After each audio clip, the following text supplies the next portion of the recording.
Life is a bitch. Then you die. So while staring at my navel the other day, I decided that that bitch happens in 4 stages.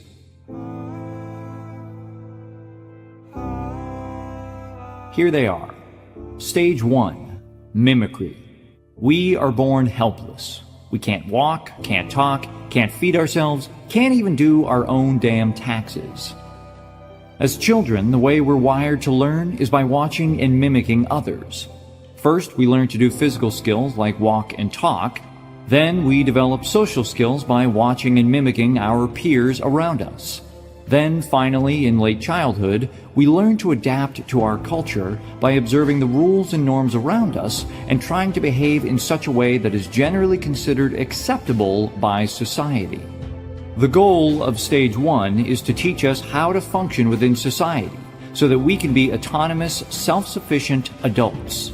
The idea is that the adults in the community around us help us to reach this point through supporting our ability to make decisions and take action ourselves.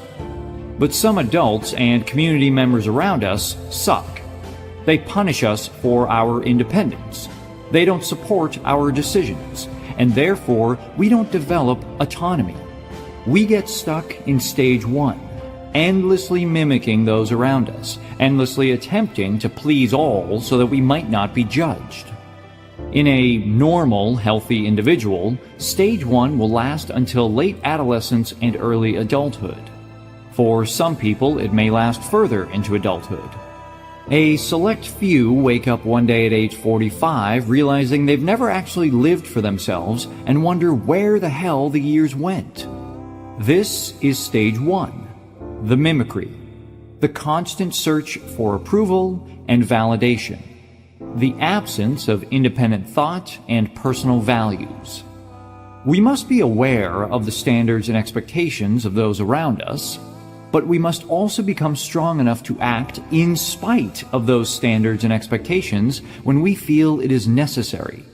We must develop the ability to act by ourselves and for ourselves. Stage 2, self-discovery. In Stage 1, we learn to fit in with the people and culture around us. Stage 2 is about learning what makes us different from the people and culture around us. Stage 2 requires us to begin making decisions for ourselves, to test ourselves, and to understand ourselves and what makes us unique. Stage 2 involves a lot of trial and error and experimentation. We experiment with living in new places, hanging out with new people, imbibing new substances, and playing with new people's orifices. Stage 2 is a process of self-discovery. We try things. Some of them go well. Some of them don't. The goal is to stick with the ones that go well and move on. Stage 2 lasts until we begin to run up against our own limitations. This doesn't sit well with many people. But despite what Oprah and Deepak Chopra may tell you, discovering your own limitations is a good and healthy thing. You're just going to be bad at some things, no matter how hard you try. And you need to know what they are. We all must learn what we suck at, and the earlier in our life that we learn it, the better. So we're just bad at some things. Then there are other things that are great for a while, but begin to have diminishing returns after a few years. Traveling the world is one example. Sexing a ton of people is another. Drinking on a Tuesday night is a third. There are many more. Trust me. Your limitations are important because you must eventually come to the realization that your time on this planet is limited, and you should therefore spend it on the things that matter most. That means realizing that just because you can do something doesn't mean you should do it. That means realizing that just because you like certain people doesn't mean you should be with them. That means realizing that there are opportunity costs to everything and that you can't have it all. There are some people who never allow themselves to feel limitations, either because they refuse to admit their failures or because they delude themselves into believing that their limitations don't exist. These people get stuck in stage 2. These are the serial entrepreneurs who are 38 and living with mom and still haven't made any money after 15 years of trying. These are the aspiring actors who are still waiting tables and haven't done an audition in 2 years. These are the people who can't settle into a long-term relationship because they always have a gnawing feeling that there's someone better around the corner. At some point, we all must admit the inevitable. Life is short. Not all of our dreams can come true, so we should carefully pick and choose what we have the best shot at and commit to it. But people stuck in stage 2 spend most of their time convincing themselves of the opposite, that they are limitless, that they can overcome all, that their life is that of non-stop growth and ascendance in the world, while everyone else can clearly see that they are merely running in place. People who stay in stage 2 beyond that are popularly referred to as those with Peter Pan syndrome, the eternal adolescents, always discovering themselves but finding nothing. Stage 3, commitment. Once you've pushed your own boundaries and either found your limitations, that is, athletics, the culinary arts, or found the diminishing returns of certain activities, that is, partying, video games, masturbation, then you are left with what's both A, actually important to you, and B, what you're not terrible at. Now it's time to make your dent in the world. Stage 3 is the great consolidation of one's life. Out go the friends who are draining you and holding you back. Out go the activities and hobbies that are a mindless waste of time.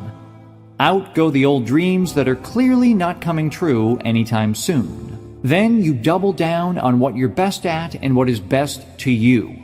You double down on the most important relationships in your life. You double down on a single mission in life, whether that's to work on the world's energy crisis, or to be a bitching digital artist, or to become an expert in brains. Whatever it is, stage 3 is when you get it done. Stage 3 is all about maximizing your own potential in this life. It's all about building your legacy. What will you leave behind when you're gone?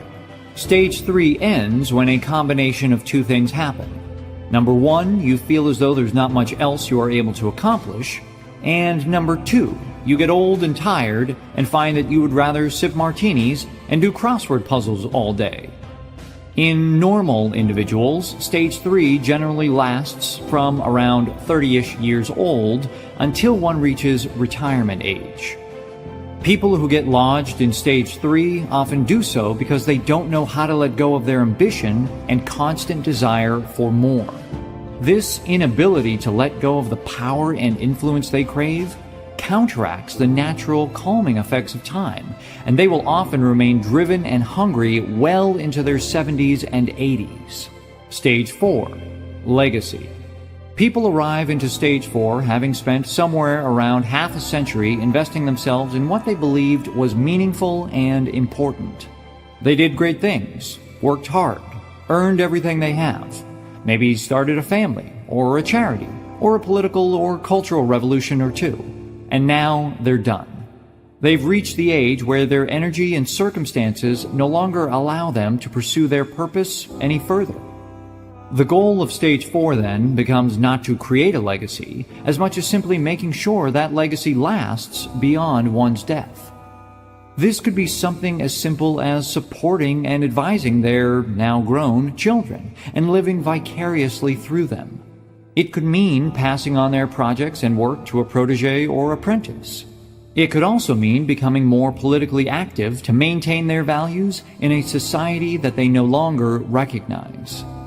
Stage 4 is important psychologically because it makes the ever-growing reality of one's own mortality more bearable. As humans, we have a deep need to feel as though our lives mean something.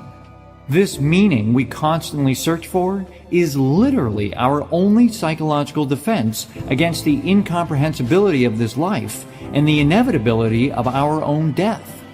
To lose that meaning, or to watch it slip away, or to slowly feel as though the world has left you behind, is to stare oblivion in the face and let it consume you willingly. What's the point? Developing through each subsequent stage of life grants us greater control over our happiness and well-being. In stage 1, a person is wholly dependent on other people's actions and approval to be happy. This is a horrible strategy because other people are unpredictable and unreliable. In stage 2, one becomes reliant on oneself, but they're still reliant on external success to be happy, making money, accolades, victory, conquests, etc. These are more controllable than other people, but they are still mostly unpredictable in the long run.